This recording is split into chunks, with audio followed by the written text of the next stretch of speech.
When we want to do something as a nation, we get it done, and we get it done right away. Shortly after the Civil War, the Homestead Act, giving millions of acres of land to the white community, the GI Bill, the New Deal, putting the man on the moon. When Trump got elected, boom, $1 trillion tax breaks for the wealthy on Wall Street. Historically, it's always been about incrementalism. When we're talking about Black folk, the Latinx community, the Indigenous community, the poor community. While you're talking about incremental change, people are dying. So I can't understand the language. I have been speaking about Medicare for all since 2016, and people were like, oh, that can never happen. Oh, nobody wants that. Medicare for all, which the majority of Americans now support, because nothing like a global pandemic to really drive home the point that healthcare should not be tied largely to your employment status. The age of incrementalism is over. There's a wave that's happening, a progressive wave that is saying we have to have fundamental changes in our country.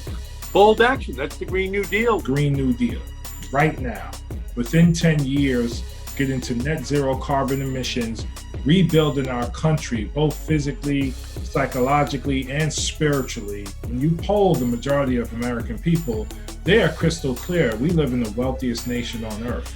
We should be able to provide exemplary health care to every single person in this country.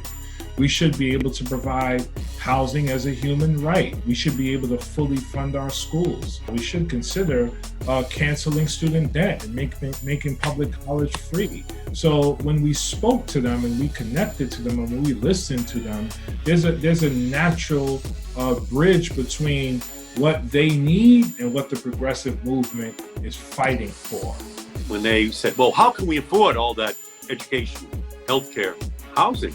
Right. We'll just have to repeal all those tax breaks and then we'll have trillions of dollars for healthcare and education and for the environment and for other needs. I just think you got to give people a preview of coming attractions. Here it comes. We know where the money is. We just need really good messengers, people who can speak from personal experience, from their lived experience, and inform the policy-making discussion.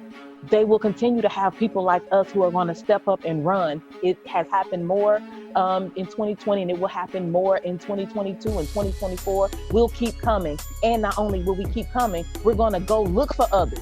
We won't shut up. We won't back down. You can't change our minds because our job is to save our communities.